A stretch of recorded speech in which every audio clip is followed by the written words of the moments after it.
بسم اللہ الرحمن الرحیم۔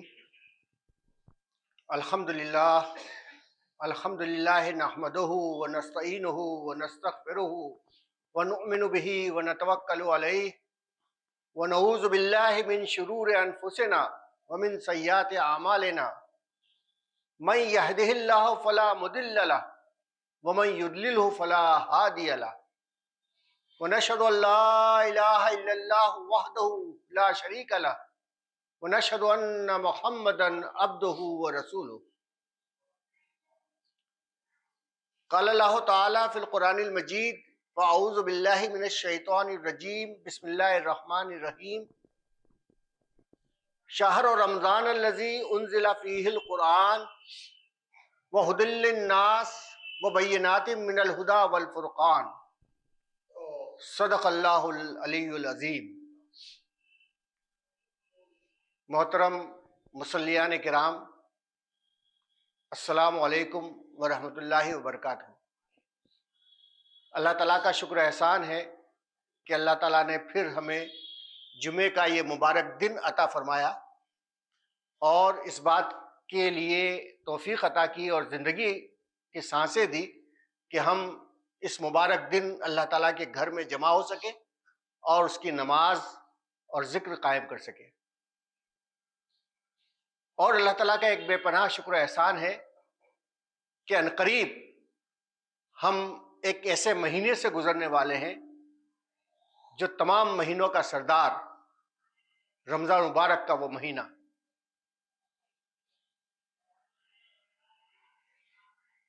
ایک شاعر نے بہت خوبصورت بات کہی ہے کہ پھر صلاۃ و صوم تقویٰ کی بہار آنے کو ہے، پھر صلاۃ و صوم تقویٰ کی بہار آنے کو ہے، ماہ رمضان رحمت پروردگار آنے کو ہے۔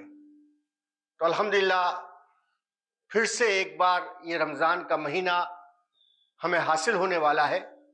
اللہ تعالیٰ سے دعا کریں کہ اللہ تعالیٰ ہمیں اس مہینے تک زندہ رکھے، ہمیں طاقت عطا کرے کہ ہم اس رمضان کا بھرپور فائدہ اٹھا سکیں۔ محترم حضرات، یہ اللہ تعالیٰ کی بے پناہ رحمتوں و برکتوں کا مسلسل نزول ہونے والا ہے، رحمتوں و برکتوں کی ایک مسلادھار برسات ہونے والی ہے جو ہم پر اللہ تعالیٰ کی طرف سے اس مہینے میں ہونے والی ہے۔ اور ہم میں سے ہر ایک کی یہ خواہش ہے کہ زیادہ سے زیادہ ان رحمتوں و برکتوں کو اپنے دامن میں سمیٹ لیں، زیادہ زیادہ ان برکتوں سے فائدہ اٹھا لیں تاکہ ہماری زندگی مومنانہ بن سکے اور ہم آخرت میں اللہ تعالیٰ کی نعمت جنت اور اللہ تعالیٰ کی رضا حاصل کر سکیں۔ آپ صلی اللہ علیہ وسلم بھی جب یہ رمضان کا مبارک مہینہ آنے والا ہوتا تھا تو ایک الگ سے تیاری آپ صلی اللہ علیہ وسلم شروع کر دیتے تھے۔ ایک دعا ہے جو آپ صلی اللہ علیہ وسلم نے سکھائی ہے۔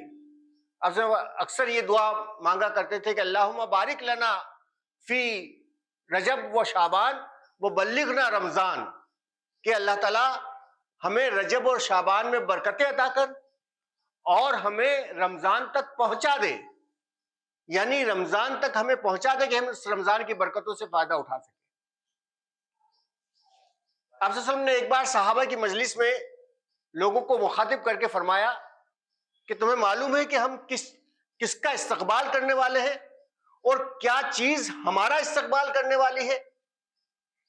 حضرت عمر رضی اللہ تعالیٰ نے پوچھا کہ اے اللہ کے رسول صلی اللہ علیہ وسلم، کیا کوئی بڑا وفد آنے والا ہے یا کوئی بڑا لشکر آنے والا ہے؟ تو آپ صلی اللہ علیہ وسلم نے فرمایا کہ نہیں، رمضان کا مہینہ آنے والا ہے جو رحمتوں اور برکتوں کا مہینہ ہے۔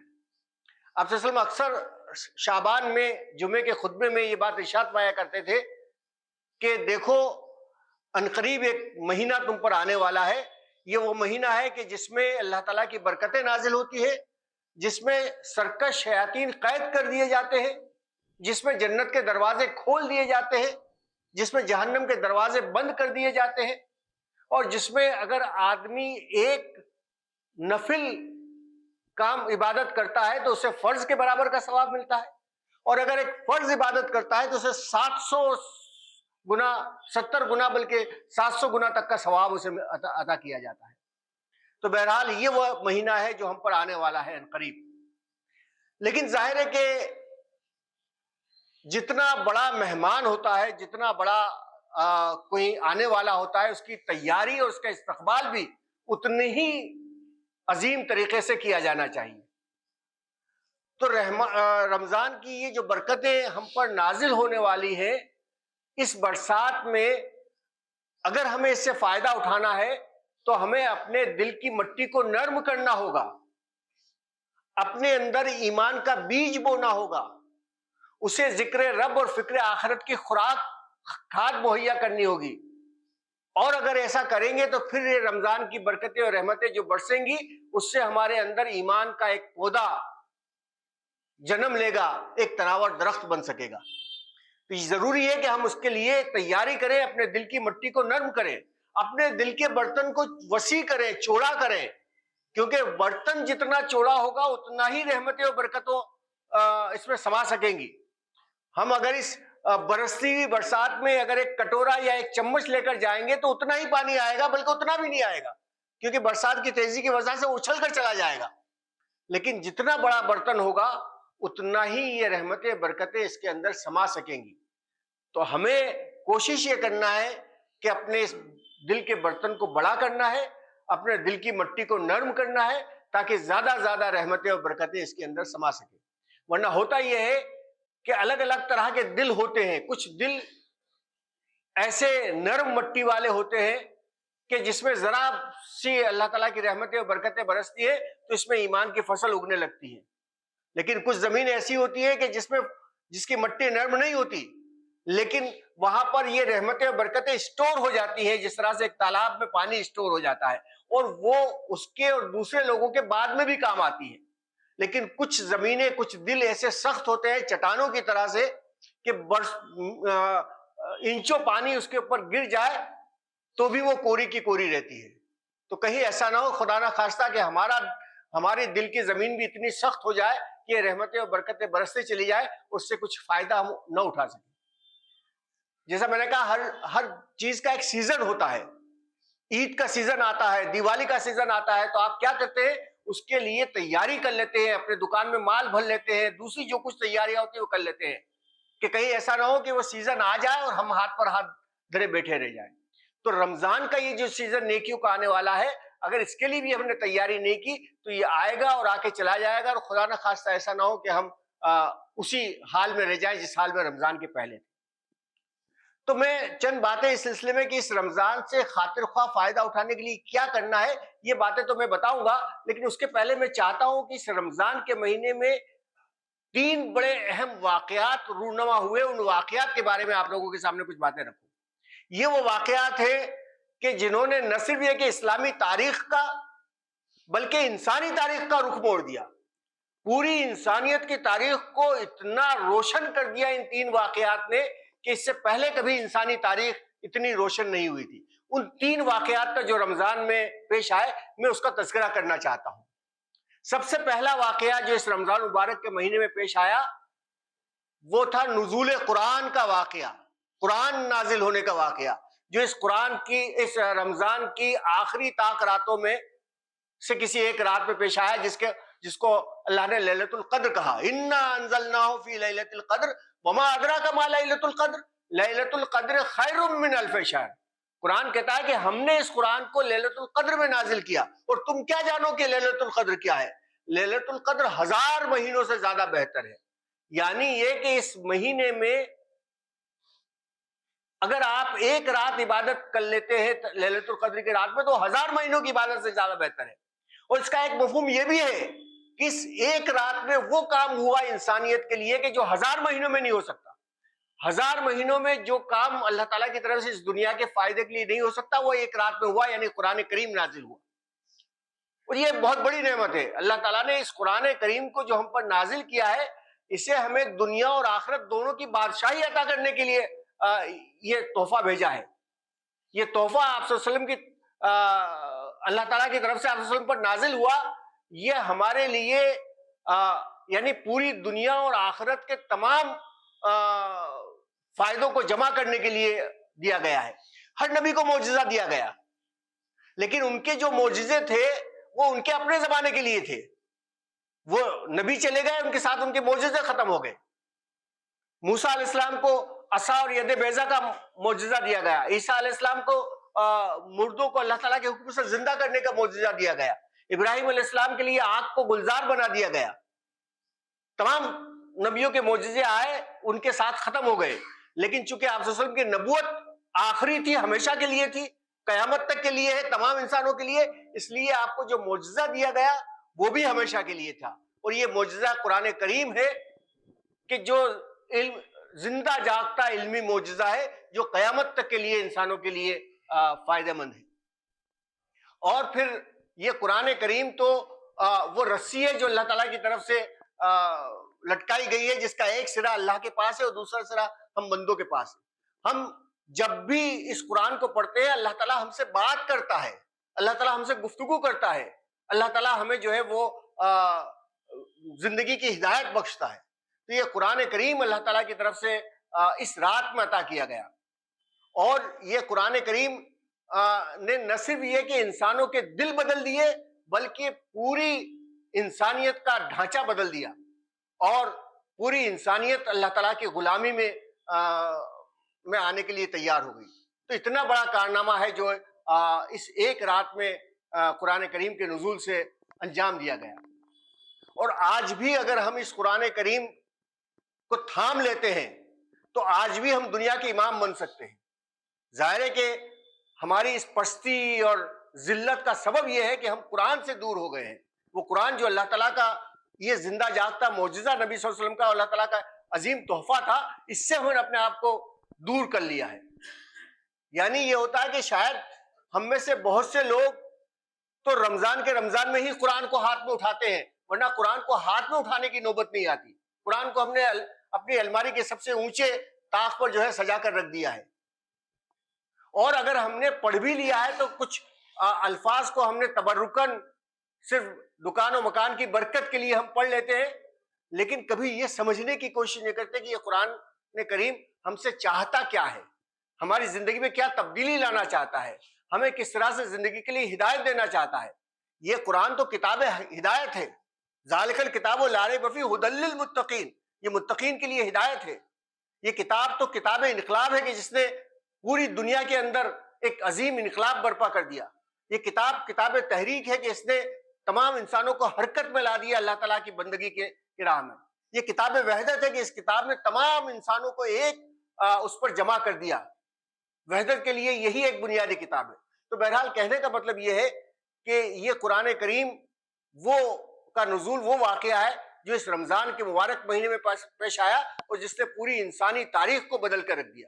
لیکن افسوس کہ ہم نے اس قرآن سے اپنے آپ کو وہ تعلق اختیار نہیں کیا جس کا حق تھا.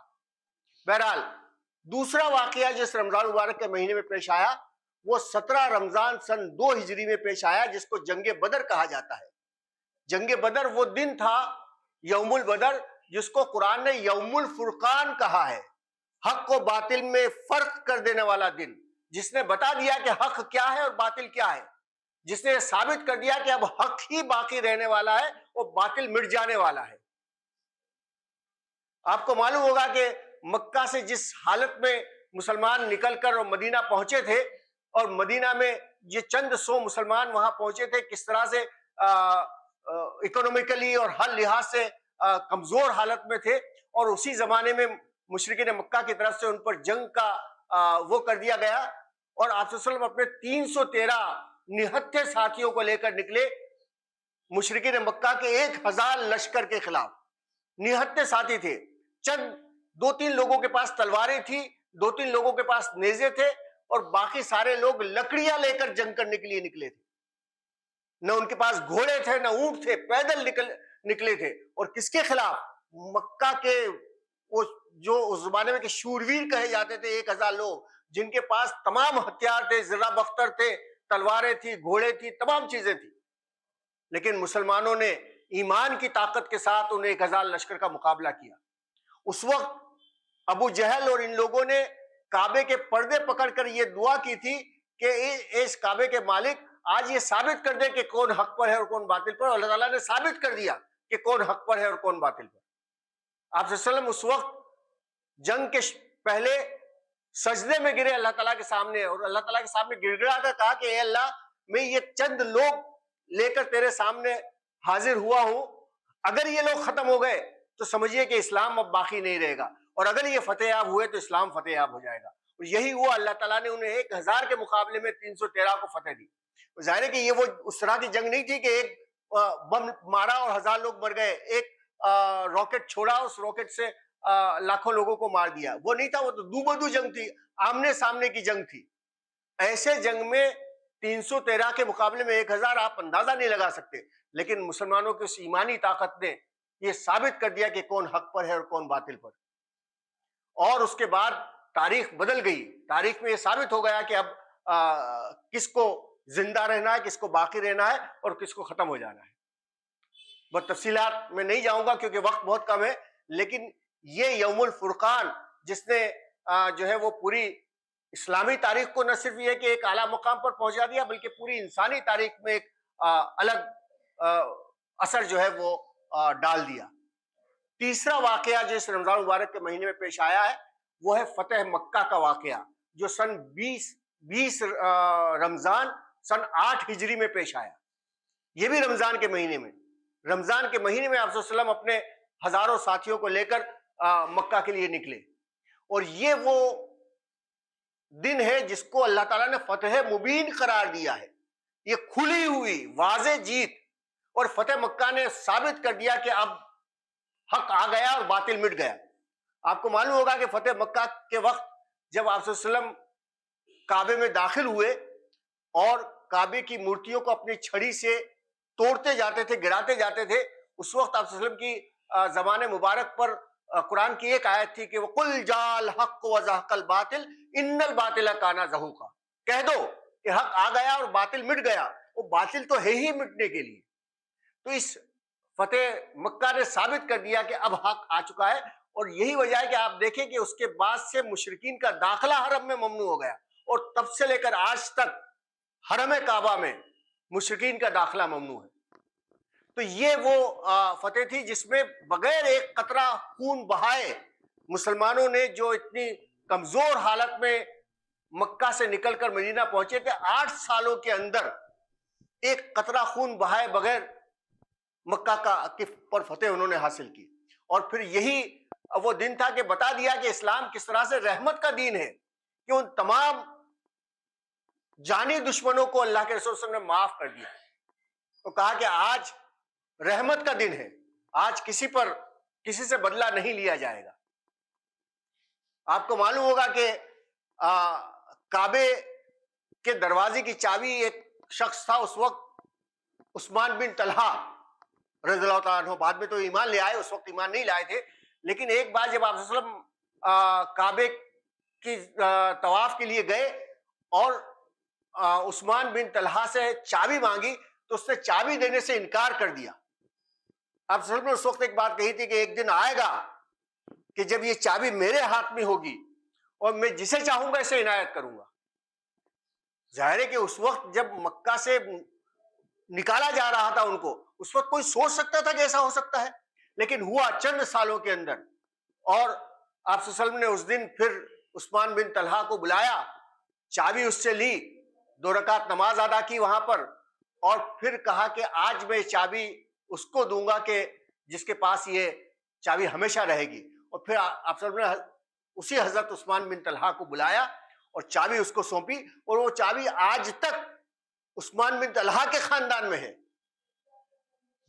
کوئی بھی بادشاہ آتا ہے سعودی عرب کا یا کوئی، وہ جو ہے جب تک وہ چابی کھول کر کعبے کو نہیں دیتا تب تک وہاں اس میں نہیں داخل ہو سکتا، تو آج بھی وہ چابی ان کے پاس ہے۔ تو یہ تھا وہ فتح مکہ کا وہ دن جس کو فتح مبین قرار دیا گیا، اور یہ بھی رمضان کے مہینے میں پیش آیا واقعہ۔ یہ 3 واقعات ہیں جو رمضان کے مہینے میں پیش آئے جس نے اسلامی تاریخ کا رخ بدل دیا: نزول قرآن کا واقعہ، جنگ بدر کا، یوم البدر کا واقعہ، اور فتح مکہ کا واقعہ۔ یہ وہ مہینہ ہے جو عنقریب ہم پر اپنا سایہ ڈالنے جا رہا ہے۔ اب اس سے کس طرح سے ہمیں فائدہ اٹھانا ہے، میں چند منٹ میں اپنی بات پوری کروں گا کہ کس طرح سے ہم اس سے فائدہ اٹھائیں۔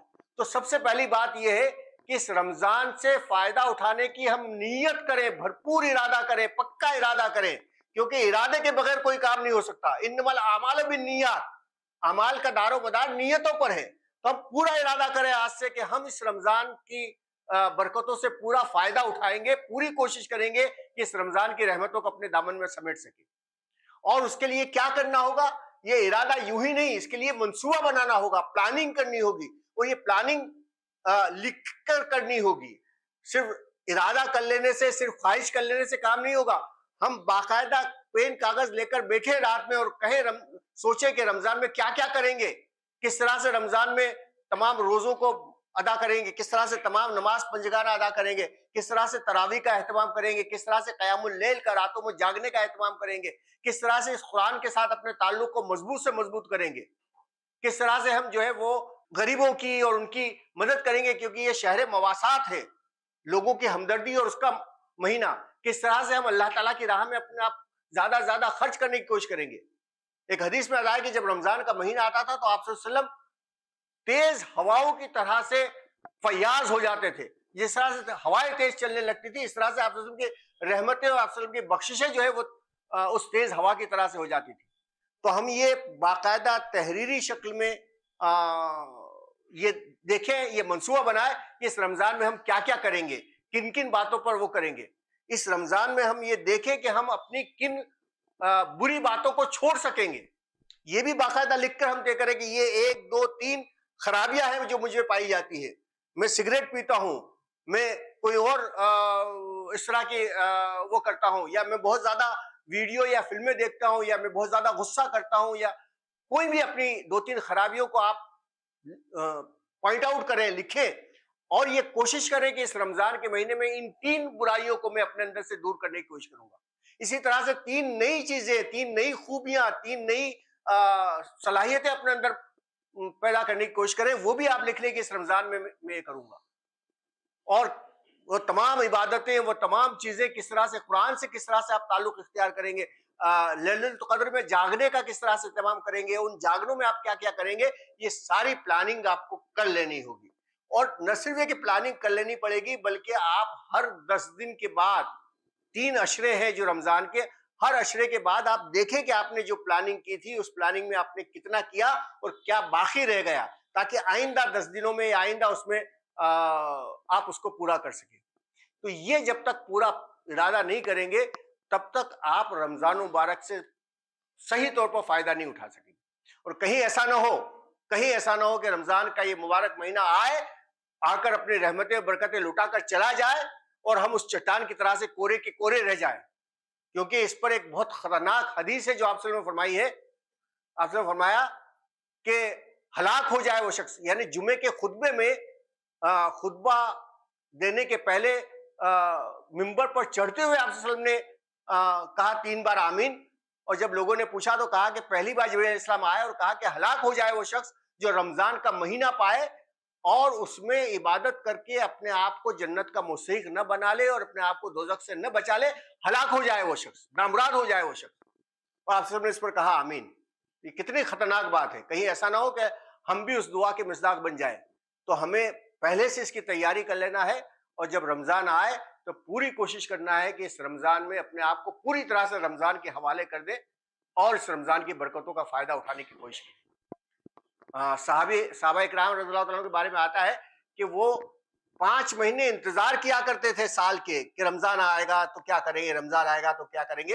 اور رمضان میں پورا فائدہ اٹھانے کے بعد رمضان کے بعد کے 6 مہینے جو ہے وہ اس رمضان کی برکتوں کو سمیٹنے میں اور اس کو اپنے اندر باقی رکھنے میں وہ باقی مہینے نکال دیتے ہیں. تو اللہ تعالیٰ ہمیں اس کی توفیق عطا فرمائے, رمضان کی برکتوں سے مالا مال ہونے کی اور ان کے اپنے دامن میں بھرنے کی توفیق عطا فرمائے, اور تب تک ہمیں زندہ رکھے تاکہ ہم ان برکتوں سے فائدہ اٹھا سکیں. وآخر دعوانا ان الحمد للہ رب العالمین.